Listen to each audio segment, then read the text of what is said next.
时分并非偶然的际遇，我们都来自世界的异域，站在那白羊时代的舞台，扮演着诸佛悲愿的印记。暮色又轻轻染红着大地，海里的浪花推弄着潮汐，徜徉在诗人慕德的情怀，砥砺在天地浩瀚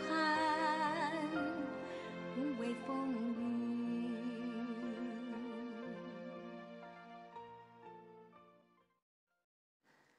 Kata-kata suci dari Maha Sesepuh Chang, pertobatan tanpa bentuk. Hari ini membahas tentang topik pertobatan. Pertobatan yang berbentuk adalah memohon ampun atas perbuatan buruk yang dilakukan, seperti membunuh, menyakiti makhluk hidup, dan sebagainya. Sedangkan pertobatan tanpa bentuk merujuk pada suatu pikiran atau niat yang timbul. Bagaimana agar dapat mengendalikan niat pikiran ini? Misalnya, di depan ada sebuah pohon persik, di mana buah persiknya berwarna kemerahan, sangat cantik, begitu besarnya, sehingga membuat kita ngiler dan ingin sekali memakannya. Inilah yang disebut sebagai sebuah niat pikiran. Meskipun secara fisik tidak melakukannya, namun karena sudah muncul di benak, maka dikatakan sudah melakukan kesalahan. Sama halnya seperti seorang gadis cantik yang lewat di samping. Apakah kita tidak akan meliriknya?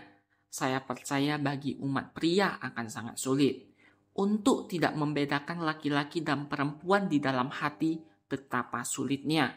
Sulitkah agar hati ini tidak melekat pada rupa atau bentuk? Demikian juga para gadis melihat seorang pria yang sangat gagah dan tampan lewat di depan. Apakah tidak akan memandangnya sama sekali?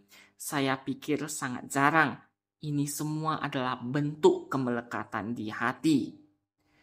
Bentuk kemelekatan seperti ini tidak mudah untuk dihilangkan. Untuk menghilangkannya, perlu sebuah kemampuan dan berusaha keras. Setelah saya membina diri selama setengah tahun, saya berkata kepada sesepuh, biarkan saya membina diri lagi di kehidupan berikutnya. Lalu beliau bertanya, bagaimana membina diri di kehidupan berikutnya? Saya menjawab, mata ini paling jahat. Beliau bertanya balik, mengapa demikian? Saya berkata, begitu mata terbuka, langsung melihat. Begitu melihat, langsung melekat oleh rupa. Konsepnya adalah ketika panca indera bertemu dengan objek duniawi, pasti akan menyebabkan kekacauan. Mata adalah benda, dan objek yang dilihat juga adalah benda. Ketika keduanya saling bertemu, maka timbullah ketertarikan. Begitu hati tergoyahkan, maka energi dalam diri akan terkikis. Ini benar-benar sebuah kemampuan diri yang tidak mudah untuk dilakukan. Karena itu, pertobatan tanpa bentuk berarti membersihkan secara tuntas semua kemelekatan akan rupa atau bentuk yang ada di dalam hati kita. Apabila bisa melakukan pertobatan tanpa bentuk, maka sudah mencapai apa yang dimaksud oleh Nabi Kongzi, yakni pada usia 40 tidak lagi bingung, dan oleh Nabi Mengzi, yakni pada usia 40 hati tidak lagi tergerakkan. Semua ini hanya bisa dicapai melalui ketekunan dalam berlatih diri. Dunia ini penuh dengan kegelisahan, membuat hati Anda menjadi risau. Namun, apa gunanya kerisauan hati ini? Lingkungan duniawi memang terbentuk seperti itu. Hadapilah segala perubahan dengan keteguhan hati yang tidak berubah.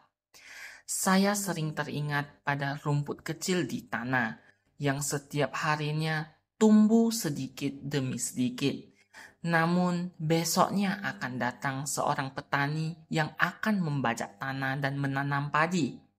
Apakah rumput kecil itu akan berpikir, karena besok akan dibajak, maka malam ini aku tidak perlu tumbuh lagi dan lebih baik menunggu kematian saja.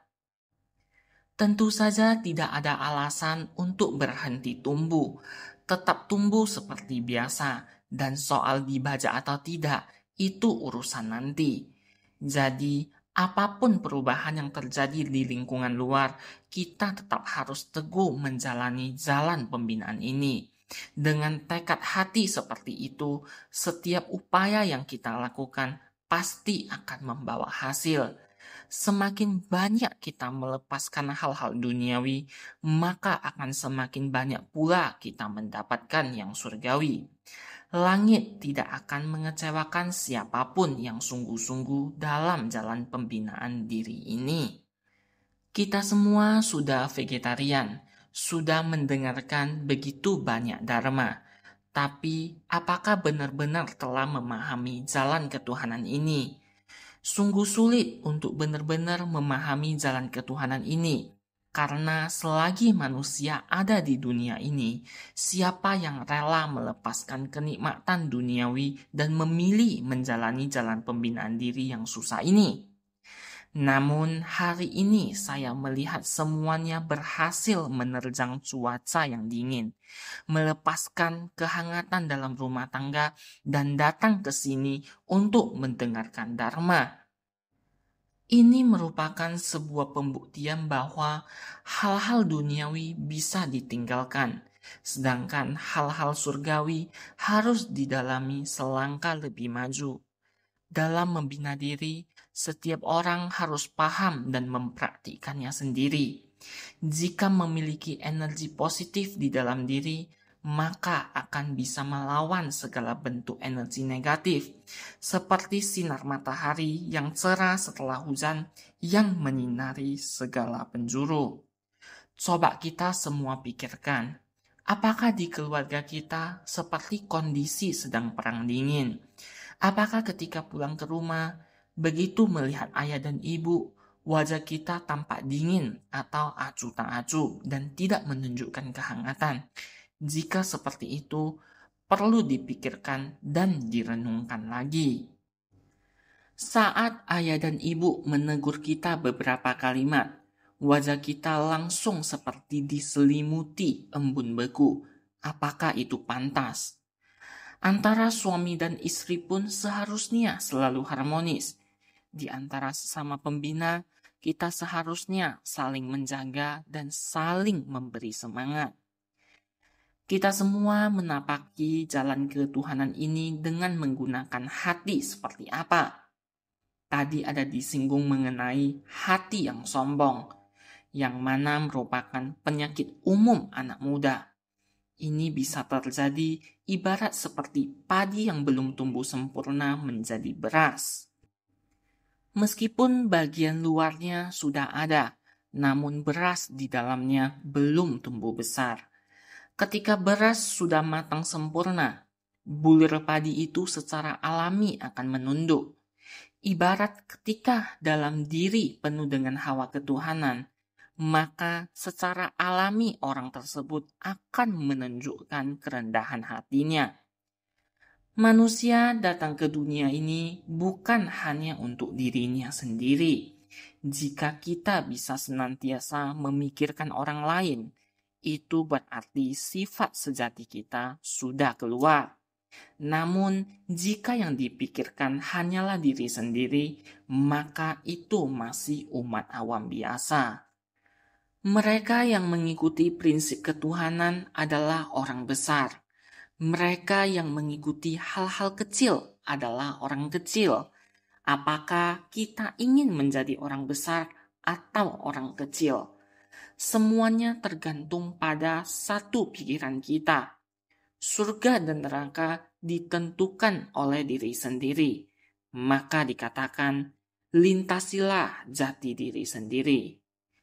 Lihatlah betapa besar kekuatan ikral dalam ajaran Buddha. Dalam 4 ikral suci, salah satunya adalah menyelamatkan semua makhluk hidup yang tak terhitung jumlahnya. Buddha mengajarkan dharma dan menyelamatkan begitu banyak umat. Beliau sudah mencapai kesempurnaan. Bukankah seharusnya semua makhluk sudah terselamatkan? Namun kenyataannya masih banyak umat yang belum mendapatkan satu titik ketuhanan. Oleh karena itu, dalam membina diri, kita harus mengandalkan kekuatan ikrar. Dengan sepenuh hati dan tenaga menjalankannya, pasti bisa mencapai kesempurnaan. Ada yang berkata, saya setiap hari sudah berbuat untuk orang lain, tapi hari ini di rumah sudah tidak ada beras lagi. Bagaimana ini? Saya yakin tidak mungkin tidak ada jalan keluarnya. Dahulu ada murid dari Nabi Kongzi, yaitu Nabi Yanhui. Saat makan malam masih ada sisa beras, tapi untuk sarapan besok sudah tidak ada beras lagi. Beliau waktu tidur selalu menekuk lengannya dan menjadikan lengannya sebagai bantal. Itu dikarenakan beliau tidak memiliki bantal dan kehidupannya benar-benar sangat miskin. Bisa dibayangkan betapa susahnya beliau. Namun, beliau tidak pernah khawatir akan tidak ada beras untuk keesokan hari. Secara alami, esok paginya pasti ada murid yang mengetahui bahwa beliau tidak mempunyai beras dan membawakan sebungkus beras untuknya. Hal seperti ini sangat sering terjadi.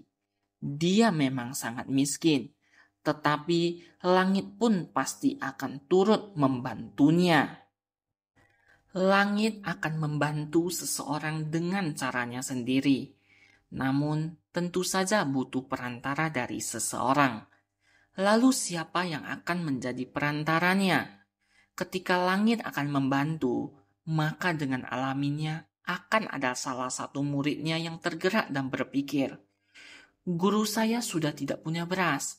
Hari ini saya harus membawakan beras untuknya. Dengan adanya ketulusan hati, secara alami akan menyentuh hati langit yang kemudian menggerakkan hati seseorang untuk mengirimkan sesuatu. Lalu pasti orang-orang akan bertanya, benarkah bisa begitu? Bisakah saya mempercayai langit? Saya percaya langit tidak akan membohongi manusia dan juga tidak akan menindas manusia. Lihatlah saya sebagai contohnya. Saya telah berada di tempat ini selama lebih dari 40 tahun. Langit senantiasa mengatur jalan yang terbaik untuk kami. Setiap saat menjaga serta melindungi kami. Menurut statistik pemerintah, pernah ada satu tahun Minggu ke-72, di mana tercatat ada 21 kali angin topan. Namun dari 4 topan besar itu, 1 menuju Jepang, 1 ke Korea, 1 ke Hong Kong, dan 1 ke daratan Tiongkok. Taiwan tidak terkena satupun. Padahal Taiwan adalah jalur yang hampir selalu dilewati oleh angin topan. Coba pikirkan, Jepang terletak di timur laut, Korea juga di timur laut, Hong Kong berada di tenggara, dan daratan Tiongkok ada di sebelah sana. Semua wilayah itu secara geografis memungkinkan angin topan untuk melewati Taiwan. Namun, satu angin topan pun tidak datang ke sini. Saya katakan, ini berkat adanya energi positif dan kebajikan dari para pembina diri di Taiwan. Juga berkat energi positif dari negara ini, sehingga angin topan bisa ditolak menjauh dan tidak datang ke sini. Beberapa tahun yang lalu, angin topan masih sering datang, tetapi sekarang keadaannya sudah jauh lebih baik. Bukankah ini adalah pengaturan yang begitu baik dari langit untuk kita? Kita benar-benar harus berterima kasih kepada langit. Oleh karena itu, kita harus satukan hati, satukan kebajikan, bekerja sama dan terus mendalami jalan ketuhanan ini. Pikirkanlah bagaimana agar ketuhanan ini bisa berkembang, bagaimana agar bisa menjernihkan dan menenangkan hati kita, agar cinta kasih dalam diri kita bisa meluas seperti yang dikatakan oleh Dr. Sun Yat-sen tentang cinta kasih universal.